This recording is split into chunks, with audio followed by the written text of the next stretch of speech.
When looking at lists of best albums of the 90s, I find R&B albums are often overlooked. Apart from you, Pitchfork, you're cool. For a genre that dominated much of the second half of the decade and which became the pop music of the era, this is frustrating to say the least. There are many great R&B albums that were released during this decade, but aside from a few, they don't really get the same respect as other hip-hop or rock classics. One such album is Toni Braxton's Secrets, a tremendous international commercial success and one that helped Toni shape into the artist we know and love.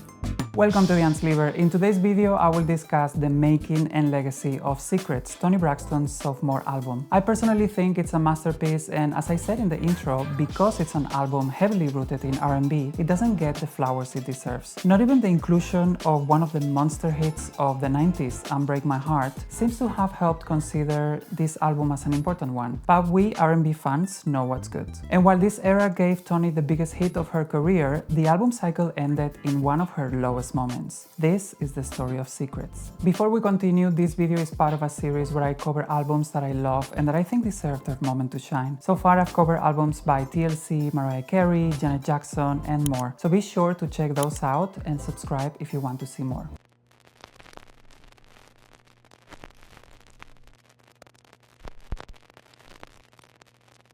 Toni Braxton released her self-titled debut album in 1993, and it was a huge success, with 10 million copies sold worldwide and earning her 3 Grammy Awards. However, the first music released by Toni was with her 4 sisters as part of the Braxtons, who signed to Arista Records in the late 80s and released their first single in 1990, which underperformed. During a showcase in 1991, Toni caught the attention of Babyface and LA Reid, who were forming their own label, LaFace Records, a subsidiary of Arista Records. Sadly for the Braxtons, they had already signed TLC, and LaFace was not looking for any girl groups at the time, so they only signed Toni as a solo artist. She was asked to record a demo for Love Should Have Brought You Home for the Boomerang soundtrack. It was meant to be recorded and released by Anita Baker, but she said Toni sounded great on the song and encouraged LA Reid and Babyface to release her version. The soundtrack, which also included Give You My Heart, a duet with Babyface, ended up becoming a big success, setting Toni up for the release of her first album. The album became a massive success, aided by hit singles like Another Sad Love Song and Breathe Again. It mainly contains ballads about love and heartbreak and positioned Toni in a similar lane as Anita Baker, Short Hair and All. According to Toni, this was intentional. I remember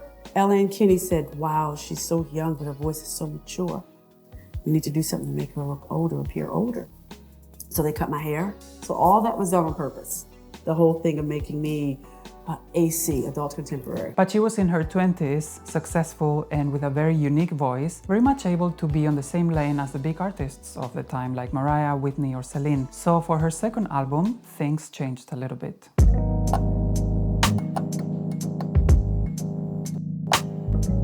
The first single of the album was the sultry mid-tempo You're Making Me High and was released in May 1996. It was released as a double A-side single with Let It Flow that had been included in the Waiting to Exhale soundtrack the year before and had become a big radio hit. You're Making Me High got critical acclaim, and many people noticed her more mature image and a sophisticated sensuality not present on the first album. Then in June, together with the album, this controversial cover of Vibe came out, showing Toni a lot more comfortable showing her body and embracing her sexuality. And mind you, this whole arc from girl next door to sex symbol was not yet established in pop music, like we've seen so many female artists do in the past 2 decades. At the time, I can only think of Janet having done that in 1993, paving the way for people like Toni. Still, this being the mid-90s, people were of course talking, and Toni had to eventually go on Oprah to discuss the whole thing, but more on that Oprah interview later. Toni said in interviews that it was embarrassing at first for her to tap into this side of herself. After all, she was a preacher's daughter who wasn't allowed to listen to secular music while growing up, leading to her being self-proclaimed late bloomer. I was definitely uncomfortable, I have to be honest. I was really uncomfortable. I was listening to the lyrics, I'm in the studio and I'm singing the song, and all of a sudden I was like, wait a minute, what are we singing about? I was like, Kenny, what are we doing? Babyface wrote the song. It's like, what am I singing? What do you got me doing? So I was a little uncomfortable about it at first, but I thought about it, I said, okay, I am woman. Yeah. So I need to be a little comfortable with my, sexuality, and so I just said, I'll just do it. The album came out on June 18, 1996 and debuted at number 2 on the Billboard 200, selling 170,000 copies in the first week. Now, this number might sound a little low for the time and considering how big a star she was, but the album proved to have legs, staying on the album chart for an impressive 92 weeks. Toni went on a global promo tour to support the album that was holding onto the charts quite well throughout the summer of 1996. I was surprised to see that there was a big gap between the first single, released in May, and the second, Unbreak My Heart, which was released in October. That shows that the album was selling well, but Unbreak My Heart took things to a whole different level. It became a huge hit, the biggest of her career, and one of the most popular songs of the 90s. If you were around 96, you will know that song was inescapable. The crying shower scene on the video lives rent-free in my head. The promotion of the album went on to include many interviews, live performances, and award shows. She embarked on a 150-day tour starting August of 1996 and finishing in October of 1997. During this time, a couple more singles were released, a double-sided single with I Don't Want To and I Love Me Some Him, and the album cycle closed with the Kenny G collaboration How Could an Angel Break My Heart. Sadly, the incredible success from the era was overshadowed by one of Toni's lowest moments in her career. But before I get into that, I want to talk a bit more about the songs and the visuals for the album.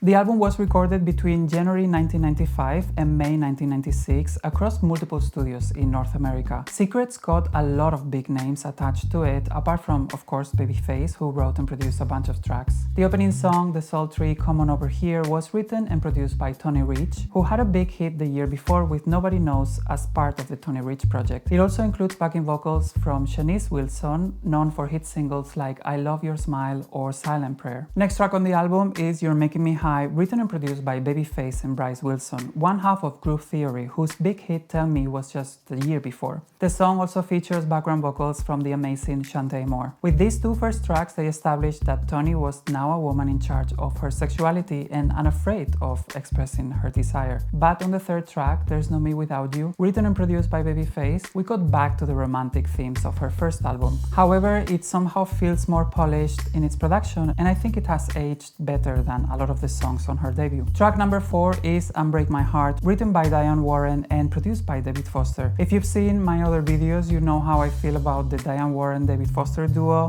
They are clearly a great creative force, but their songs tend to be too cheesy for my liking. Toni must have felt similarly, as she didn't want to record it at first. She felt she had already done enough heartbreak songs at that point. The song was submitted to Clive Davis, who thought of Toni, and then L.A. Reid and Babyface had some ideas about how to make it her own. Everyone smelled a big hit, and they were not wrong. In the end, she obviously decided to record it, and the rest is history. I think Toni really elevated the song with her unique style. There is a very interesting article about it, the number 1's Stereogam column, that I highly recommend you to read. I also have to mention the Spanish version of Unbreak My Heart, Regresa a Mí, adapted by Marco Flores, who has worked with huge names like Gloria Estefan, Ricky Martin, or Thalia. Track number 5 is Talking in His Sleep, which is one of the anchors of the album and the song that inspired the title Secrets. Well, it's based on a true story from this song, I'm Talking in His Sleep, which is based, I've noticed I'm saying based on a true story.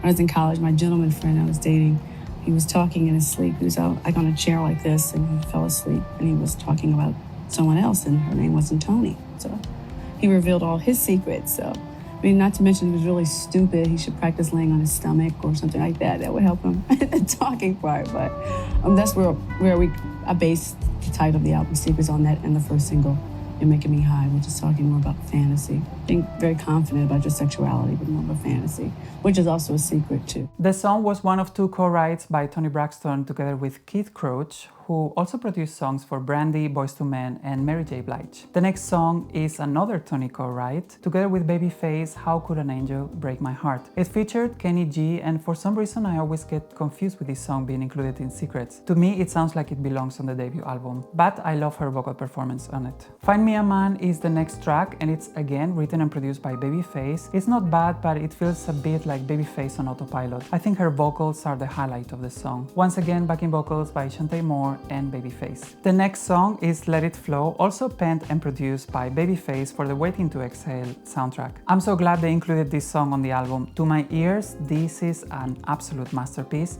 It is my all-time favorite Toni Braxton song and perhaps my favorite music video as well. The next song on the album, Why Should I Care, written and produced by Babyface, and it's one of the best productions he's done for Toni, in my opinion. Despite being another song about heartbreak, there is a coldness in Toni's delivery, paired with a production that in the beginning reminds me a little bit of Take Our Time by TLC. The next track, I Don't Want To, was written and produced by R. Kelly in what turned out to be a pretty ironic song. It's a sad love song about not wanting to sing another sad love song.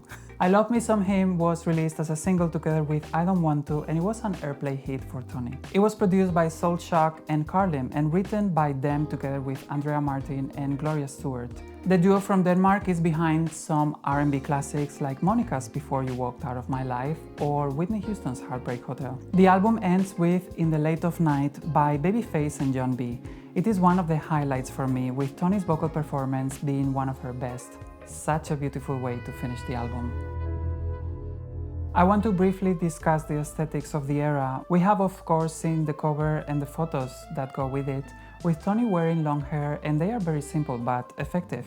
I think they really showcase a sophistication that is present in the music. Then we have promo photos in the same vein, with the vibe shoot being the most out there in terms of embracing a more sexual image. But I noticed that in earlier promo footage, they were still going for the more adult contemporary look in these short clips from some of the album tracks. Not sure at what point of the album cycle they were made, but it seems to me like the image pivot had not been planned by this point. In terms of music videos, we have a range. I already mentioned my favorite is Let It Flow, that was released in 1995 and directed by the legendary Herb Ritts. Then we have You're Making Me High, which was the first time we saw Toni actually having fun. I love the concept with Toni and her girlfriends rating the men coming out of the elevator. But the fun didn't last, and we saw Toni going back to being sad for the rest of the era. Unbreak My Heart is dramatic, intense, and everything you would ever want from a song like this. I Don't Want To is pretty simple. This would be called a visualizer these days, as it's not really a music video where anything happens. But the 90s were full of these videos for the third or fourth single when the budget was already running out. The last video of the era, How Could an Angel Break My Heart, is like a fairy tale with its castle, the ball, the gowns, and the drama. This one is like an old-timey variation of the Unbreak My Heart video. Sadly, no Kenny G inside. It would have been so funny to see him pop out of a hedge in the garden. On to the physical editions of the album. What I have here is the original European pressing from 1996. It's a pretty simple packaging, but I love having the gorgeous artwork in this size. The sound is pretty good, despite my copy being old and having some hairlines throughout. The only other physical edition I have from the era is the single for I Don't Want To, I Love Me Some Him, which includes a remix and a different version of Unbreak My Heart. The sound is great as well. Sadly, the Secrets era will always be connected to Toni's first filing for bankruptcy at the end of it. It was a case that got many headlines and got everyone talking. There was such a huge change in public perception of Toni when this happened, and this infamous Oprah interview did not help at all. Nobody can believe that you're going to be broke. Is that true? It's true. That you're going to be B-R-O-K-E broke?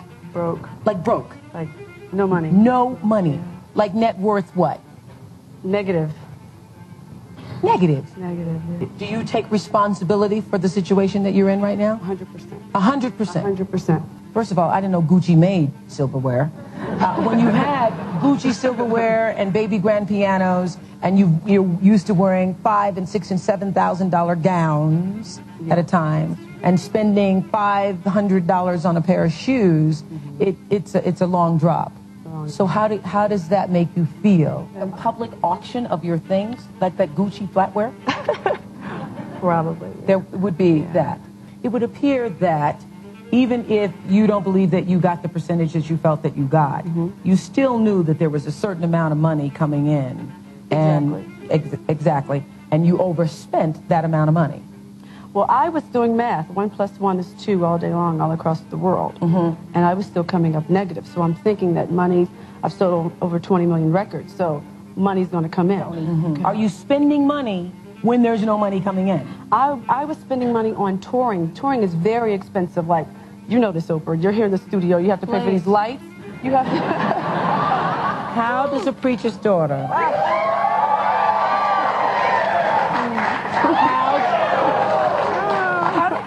How does that happen, and how do you explain it? How do you explain it to the family? I know. Oh, that was a hard one. In a Behind the Music episode in 2012, Toni said the following about the interview. She was so freaking mean to me. I was in shock. I couldn't believe it because I loved her so much. I admired her and looked up to her. And she pretty much reprimanded me. She says to me, I hear you have Gucci flatware. I'm Oprah Winfrey and I don't have Gucci flatware. First of all, I didn't know Gucci made silverware. You ain't got Gucci flatware because you didn't want to buy it. It's not because you couldn't afford it. What did you mean? And immediately, she made me feel this big. That moment completely changed my career. It made people look down on me. It's easy to empathize with Toni as she didn't deserve to have that level of scrutiny to her finances. I know I treat myself to some expensive vinyl when I expect a big paycheck coming in. So what's wrong with her treating herself to some Gucci flatware? In any case, it was shocking to see that after a massive success with the albums and a 150-day tour, she was broke. But to understand how this happened, we have to take it back to the first lawsuit. In December of 1997, after the Secrets tour was over, Toni filed a lawsuit against LaFace and Arista Records, asking to be released from her contract. The case, filed in Los Angeles County Superior Court, invokes a 50-year-old California law designed to protect movie actors from long-term studio deals. The so-called 7-year rule bars employers from enforcing personal service contracts for more than 7 years.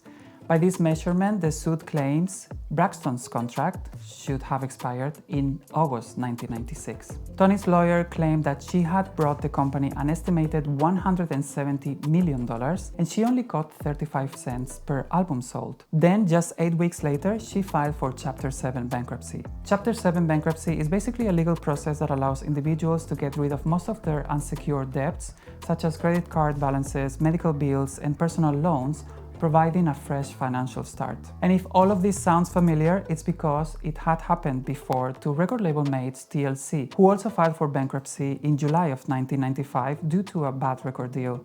Left Eye explained this very well. There are 100 points on the album. TLC had 7. Every point is equal to 8 cents. All right? 7 times 8, 56 cents. That means every time an album gets sold, TLC gets 56 cents. So 10 million records, $5.6 million. Seems like a lot of money. Well, it's not a lot of money when the record company has spent $3 million to record your album. And in the record business, we pay all costs back to the record company. We pay recording costs, video costs. So now we have $2.6 million left. Well, guess what? When you have that much money, you're in about the 47, 48, 49% tax bracket. So that immediately gets deducted to $1.3 million. Then you split the rest 3 ways. You got about $300,000 apiece, if that much. Okay? $300,000. I can buy a nice house with that.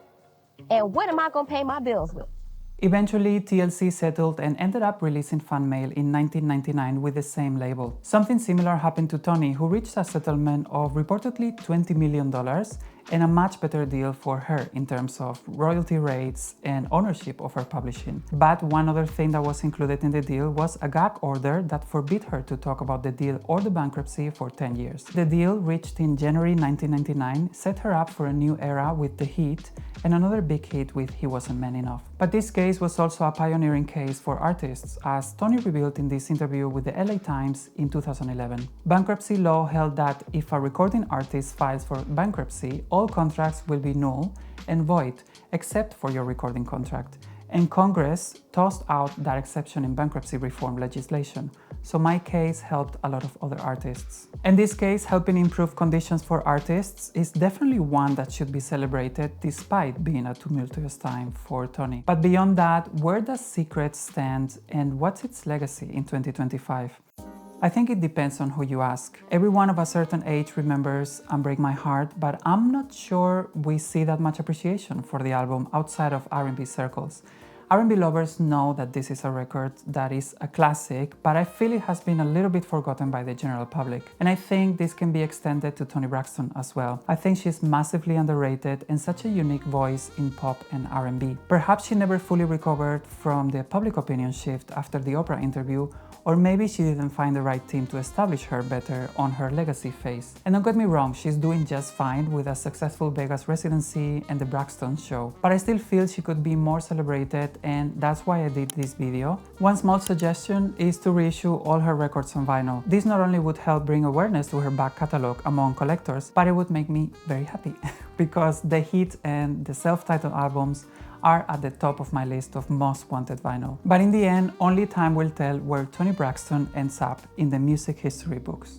Before finishing, I'm sharing my 5 favorite songs of the album. At number 5, I would place Why Should I Care. Number 4 would be Talking in His Sleep. My top 3 would start with In the Late of Night. At number 2, the amazing You're Making Me High. And my number 1 from this album, but also from Toni's entire discography, is Let It Flow. Also, there are some great remixes I would recommend. For You're Making Me High, I would recommend the Groove Mix with Foxy Brown, the Tempo Mix, the Dancehall Mix, and the David Morales Classic Mix. For Unbreak My Heart, the Classic Mix. And lastly, the Babyface remix of How Could an Angel Break My Heart. That's all for today's video. I hope you enjoyed it, and be sure to share, like, and subscribe if you haven't yet. Thanks for watching. See you next time.